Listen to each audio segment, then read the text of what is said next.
Hello students, welcome back to Shubham lecturer channel. तो student, इस video में हम क्लास 12 फिजिक्स के चैप्टर 1 से चैप्टर 5 तक जितने भी इम्पोर्टेंट अति लघुत्तरीय प्रश्न हैं उनको उनके आंसर के साथ पढ़ने वाले हैं।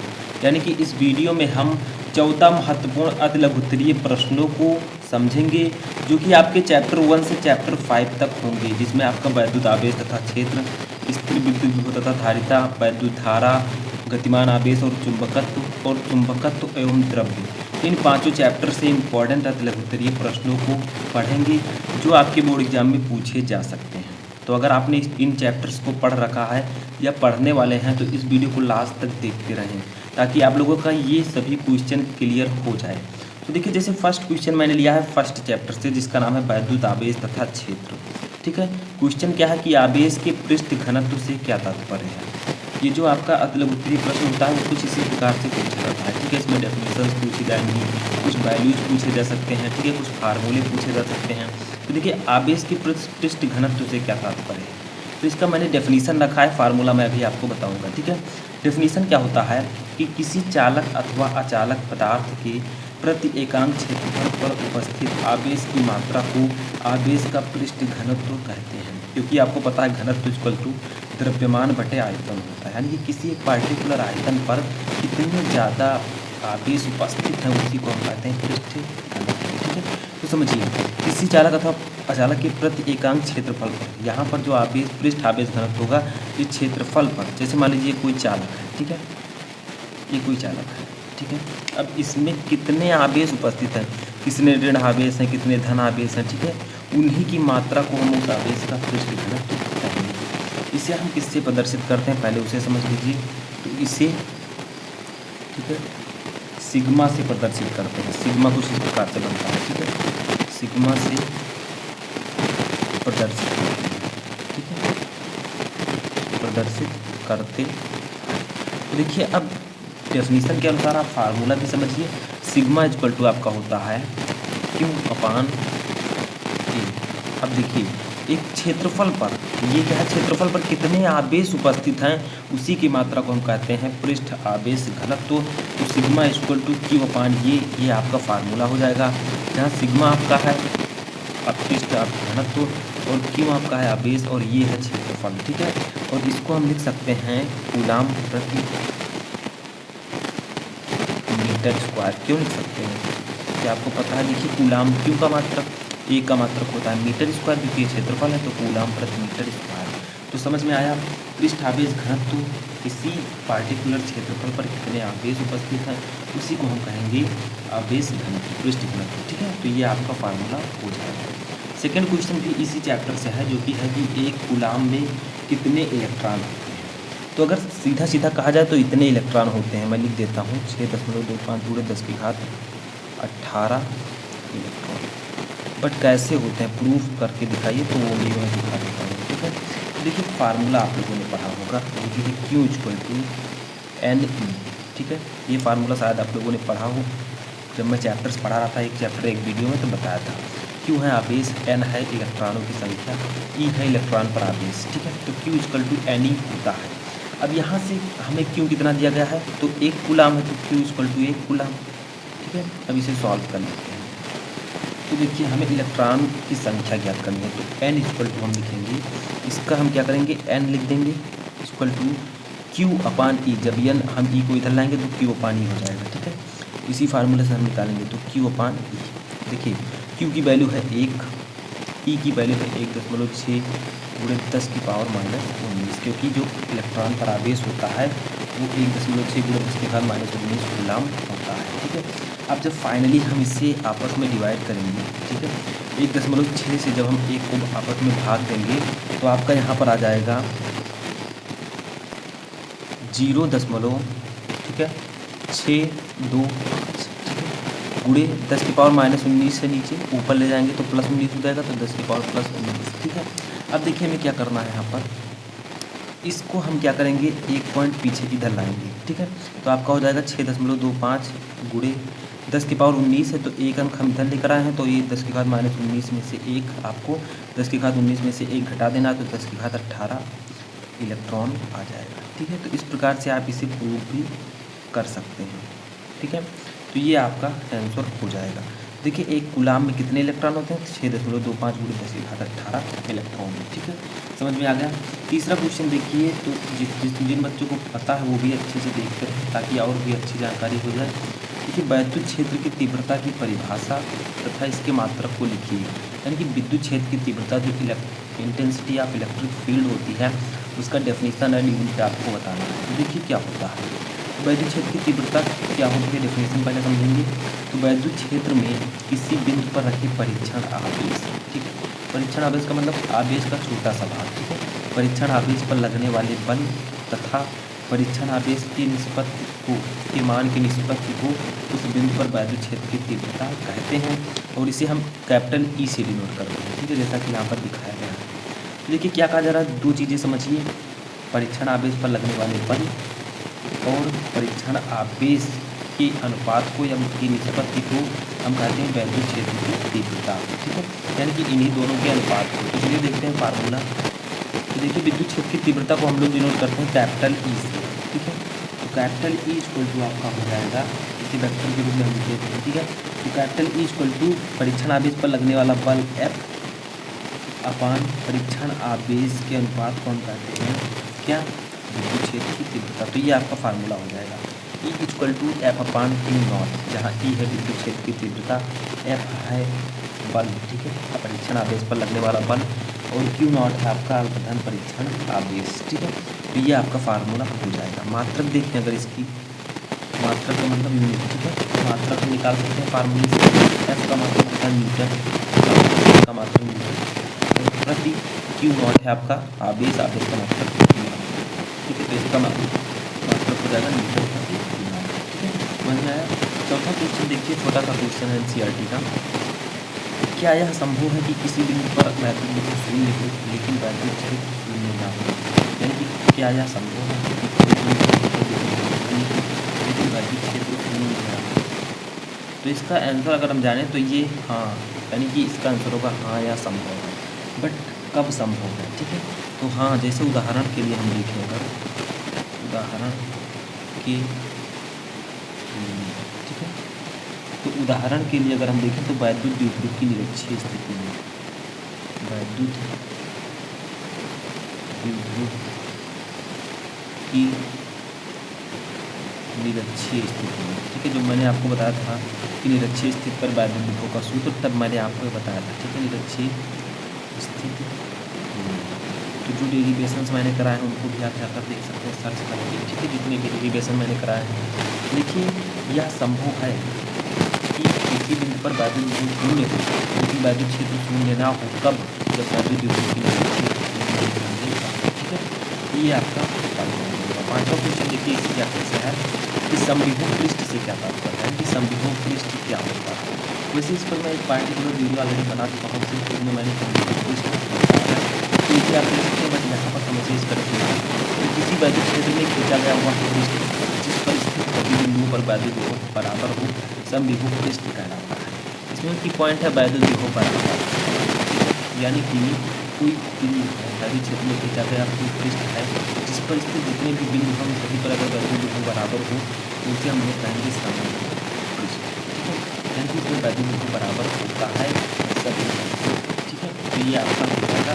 इसमें से कितना याद रखना है कि सम का मतलब बराबर, इसमें सभी बिंदुओं पर वैद्युत विभव बराबर हो। छठवां देखिए क्वेश्चन हमारा है कि संधारित्र की धारिता की परिभाषा, यानी कि कैपेसिटेंस की जो होता है संधारित्र, ठीक है, उसकी धारिता की आपको डेफिनेशन बताना है। तो इसमें आपको क्या लिखना है समझिए। देखिए इसकी परिभाषा क्या होती है कि किसी संधारित्र की धारिता उसकी एक प्लेट को दिए गए आवेश तथा दोनों प्लेटों के बीच उत्पन्न विभवांतर के अनुपात के बराबर होती है। यानी कि किसी संधारित्र की जो धारिता होती है वो प्लेटों के बीच आवेश और उसमें उसके बीच दिए गए विभवांतर के अनुपात के बराबर होती है। यानी कि धारिता को हम डिनोट किससे करते हैं, पहले इसको समझिए। तो धारिता को कैपिटल सी, ठीक है, सी से प्रदर्शित करते हैं। ठीक है, सी से प्रदर्शित करते हैं। ठीक है, अब फार्मूला क्या होता है इसका, देखिए धारिता C इक्वल टू, डेफिनेशन में फार्मूला आपको मिल जाएगा, C इक्वल टू प्लेटों के दिए गए आवेश, यानी कि आवेश को किससे डिनोट करते हैं, स्मॉल क्यू से, और उनके बीच उत्पन्न विभवांतर को हम किससे डिनोट करते हैं, वी से। तो C equal to q upon B, इन्हीं के अनुपात को हम कहते हैं धारिता। ठीक है, तो C equal to q upon B. इसका मात्रक देखें तो धारिता का मात्रक क्या लिख देंगे हम, Q है कूलाम और B है विभवांतर यानी कि वोल्ट, तो कूलाम प्रति वोल्ट, या इसी को हम कह सकते हैं फैराड। इसका मात्रक जो प्रचलित है वो है फैराड। ठीक है, तो ये आपका आंसर हो जाएगा। तो संधारित्र की धारिता किसे कहते हैं, तो किसी संधारित्र की धारिता उसकी प्लेटों के बीच दिए गए आवेश और उनके बीच विभवांतर के अनुपात को कहते हैं। ठीक है, ये था आपका 6वां क्वेश्चन। अगला क्वेश्चन हमारा है, तो देखिए अगला क्वेश्चन है हमारा तीसरे चैप्टर से, जिसका नाम है वैद्युत धारा। क्वेश्चन क्या है कि विशिष्ट चालकता के लिए सूत्र एवं मात्रक लिखिए, यानी कि विशिष्ट चालकता का सूत्र और मात्रक आपको बताना है। तो सबसे पहले हम देख लेते हैं विशिष्ट चालकता होता क्या है। तो देखिए किसी चालक के पदार्थ के विशिष्ट प्रतिरोध के व्युत्क्रम को उस पदार्थ की विशिष्ट चालकता कहते हैं, यानी कि विशिष्ट प्रतिरोध के व्युत्क्रम को हम विशिष्ट चालकता कहते हैं। ठीक है, इसे हम प्रदर्शित किससे करते हैं, तो इसे हम, ठीक है, सिग्मा से प्रदर्शित करते हैं, सिग्मा, ठीक है, से प्रदर्शित करते हैं, प्रदर्शित करते हैं। ठीक है, इसका फार्मूला क्या होगा, तो सिग्मा इक्वल टू 1 अपान रो। रो क्या है आपका, देखिए डेफिनेशन में विशिष्ट प्रतिरोध। ठीक है, विशिष्ट प्रतिरोध के व्युत्क्रम को हम कहेंगे तो सिग्मा है विशिष्ट चालकता, रो है विशिष्ट प्रतिरोध। ठीक है, तो यही आपका जो है फार्मूला हो जाएगा, सिग्मा इक्वल टू 1 अपान रो, यानी कि विशिष्ट प्रतिरोध के व्युत्क्रम को हम विशिष्ट चालकता कहते हैं। ठीक है, इसकी मात्रक इसके देख लेते हैं, तो इसका मात्रक, ठीक है, इसका मात्रक जो होता है वो होता है महो मीटर इनवर्स। तो इसका मात्रक मोहो मीटर इनवर्स होता है। ठीक है, तो समझ में आया। विशिष्ट चालकता किसे कहते हैं, विशिष्ट प्रतिरोध के व्युत्क्रम को विशिष्ट चालकता कहते हैं। इसे हम सिग्मा से प्रदर्शित करते हैं, विशिष्ट प्रतिरोध को हम रो से प्रदर्शित करते हैं, तो सिग्मा इक्वल टू 1 अपान रो। इसका मात्रक होता है मोहो मीटर इनवर्स होता है। ठीक है, अगला क्वेश्चन हमारा धारा घनत्व, विशिष्ट चालकता तथा विद्युत क्षेत्र के बीच परस्पर संबंध लिखिए, यानी कि विशिष्ट चालकता, धारा घनत्व और विद्युत क्षेत्र के बीच क्या संबंध है। ठीक है, तो देखिए इसका फार्मूला होता है विशिष्ट चालकता इक्वल टू विशिष्ट चालकता इक्वल टू धारा घनत्व, धारा घनत्व अपान वैद्युत क्षेत्र। वैद्युत क्षेत्र क्या है, जैसे वैद्युत क्षेत्र की तीव्रता, ठीक है, उसी को हम वैद्युत क्षेत्र कहेंगे। तो देखिए वैद्युत क्षेत्र, तो विशिष्ट चालकता इक्वल टू धारा घनत्व अपान वैद्युत क्षेत्र। अगर फार्मूले के रूप में देखें इसे, तो विशिष्ट चालकता को किससे डिनोट करते हैं हम, सिग्मा से। ठीक है, तो सिग्मा इक्वल टू धारा घनत्व को हम डिनोट करते हैं जे से, तो जे अपान ई। ठीक है, ये इनके बीच संबंध हो जाएगा, तो ये आपका सही आंसर होगा। ठीक है, जहाँ पर सिग्मा है आपका विशिष्ट चालकता, जे है धारा घनत्व और ई है विद्युत क्षेत्र। तो अगला क्वेश्चन हमारा 9वां क्वेश्चन कि विशिष्ट प्रतिरोध का मात्रक एवं बीमा लिखिए। तो देखिए मात्रक क्या होता है विशिष्ट प्रतिरोध का, तो समझिए मात्रक। ठीक है, तो विशिष्ट प्रतिरोध का जो मात्रक होता है वो होता है ओम मीटर या ओम सेंटीमीटर। ठीक है, ये विशिष्ट प्रतिरोध का मात्रक होता है। विशिष्ट प्रतिरोध को हम डिनोट करते हैं रो से। ठीक है, तो इसका मात्रक होता है ओम मीटर या ओम सेंटीमीटर। अगर इसकी बीमा की बात की जाए तो बीमा भी लिख देते हैं। इसका बीमा होता है ml3t-3a-2। जब ये चैप्टर में पढ़ा रहा था तो ये सब मैं आपको बताया था। ठीक है, मैंने तो जाकर वो आप लोग देख सकते हैं। तो देखिए मात्रक ओम मीटर या ओम सेंटीमीटर, बीमा होती है ml3t-3a-2। ठीक है, तो ये इसका बीमा होगा। अगला क्वेश्चन और 10वां क्वेश्चन हमारा आता है कि मैग्नीन का उपयोग प्रमाणिक प्रतिरोध को बनाने में क्यों किया जाता है, यानी कि जो मैग्नीन पदार्थ होता है उसका उपयोग प्रमाणिक प्रतिरोध को बनाने में क्यों किया जाता है। तो इसका सिंपल सा रीज़न है क्योंकि तापमान में परिवर्तन इसे प्रभावित नहीं करता तथा उसकी प्रतिरोधकता उच्च है। ठीक है, यानी कि कोई तापमान में अगर आप परिवर्तन करेंगे टेम्परेचर में तो वो प्रभावित नहीं होता है और इसकी प्रतिरोधकता जो है वो उच्च है, इसीलिए हम मैग्नीन का उपयोग प्रमाणिक प्रतिरोध को बनाने में करते हैं। ठीक है, तो ये 10th क्वेश्चन था। अगला क्वेश्चन हमारा है, तो देखिए अगला क्वेश्चन है म्यू नॉट एप्सिलॉन नॉट का मान ज्ञात कीजिए। तो ये वेरी सिंपल है, इसको ज्ञात करने में कोई दिक्कत नहीं होगी। देखिए mu naught epsilon naught equal to एक फार्मूला होता है, वो होता है 1/c²। ठीक है। सी क्या है? प्रकाश की चाल। तो प्रकाश की चाल सी की वैल्यू होती है 3 गुणे 10⁸ मीटर प्रति सेकंड, ठीक है। तो ये इसकी वैल्यू होती है। तो देखिए सबसे पहले आप इतना समझिए कि mu naught epsilon naught equal to 1/c² होता है। अब इसे हम इसकी वैल्यू याद करें अगर, तो 1/1 सी की वैल्यू होगी 3 गुणे 10⁸ का होल स्क्वायर, ठीक है। तो इसकी वैल्यू हम निकाल लेते हैं, म्यू नॉट एप्सिलॉन नॉट। अब देखिए यहाँ पर फिर से म्यू नॉट एप्सिलॉन नॉट लिखेंगे, mu naught epsilon naught equal to इसकी वैल्यू आ जाएगी 1/3 का स्क्वायर कीजिए 9 गुणे 10⁸ का स्क्वायर यानी कि 10�16, ठीक है। तो और मात्रा किसका होगा? सेंटीमीटर स्क्वायर प्रति मीटर स्क्वायर, ठीक है। तो ये इसकी वैल्यू आ जाएगी, कोई दिक्कत नहीं होनी चाहिए। इतना याद रखिएगा कि mu naught epsilon naught equal to 1/c² होता है, जहाँ सी है प्रकाश की चाल, इसकी वैल्यू होती है 3 गुणे 10⁸ मीटर प्रति सेकंड। इसी का स्क्वायर कर दीजिए, वैल्यू आपकी निकल जाएगी, ठीक है। अगर इसका बीमा की बात की जाए तो वहाँ पर बीमा हम देख लेते हैं L-2 t⁻², ठीक है। ये इसकी बीमा होगी L⁻², t⁻²। तो ये आपका इसकी वैल्यू और बीमा हो गई।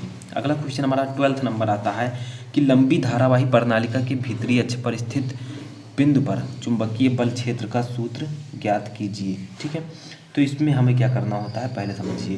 तो देखिए क्या कहा गया है कि लंबी धारावाही प्रणालिका के भीतरी अक्ष पर, तो क्या लिखेंगे हम लोग? विद्युत चुंबकीय क्षेत्र की तीव्रता जो होती है उसे बी से डिनोट करते हैं। तो बी इक्वल टू आपका होता है म्यू नॉट Ni/L, ठीक है। ये आपका फार्मूला होता है। तो सबसे पहले इतना समझिए। अब देखिए यहाँ पर है क्या, ठीक है। तो अगर हम बात करें N/L की, ठीक है, तो ये क्या कहा जा रहा है? प्रति एकांक लंबाई में फेरों की संख्या, ठीक है। तो ये जो है आपका N/L क्या है? ये प्रणालिका की प्रति मीटर लंबाई में फेरों की संख्या है। इसे हम स्मॉल n भी लिख सकते हैं, ठीक है। तो अगर अब इस फार्मूले को लिखा जाए तो बी इक्वल टू आपका हो जाएगा म्यू नॉट, और N/L को हम लिख देंगे स्मॉल n, तो स्मॉल n एंड i, ठीक है। इस फार्मूले को भी हम लिख सकते हैं। अब यहाँ पर अगर बात किया जाए N/L है क्या, तो उसको भी मैं लिख देता हूँ ताकि भूलिए ना आप, ठीक है। तो N/L क्या है? तो N/L जो है आपका वो है, उसको लिख देते हैं हम लोग परिनालिका,